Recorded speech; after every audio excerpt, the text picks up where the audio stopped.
जन्मदिनमिदम् I प्रिय सखे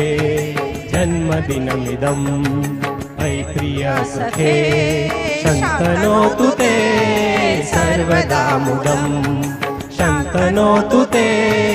सर्वदा मुदम् प्रार्थयामहे भवशतायुषी प्रार्थयामहे भवशतायुषी ईश्वर सदा त्वां च रक्षतु ईश्वर सदा त्वां च रक्षतु पुण्यकर्मणा कीर्तिमर्जय पुण्यकर्मणा कीर्तिमर्जय जीवनं तव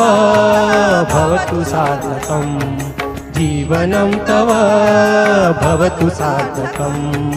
जन्मदिनमिदम् ऐ प्रिय सखे जन्मदिनमिदम्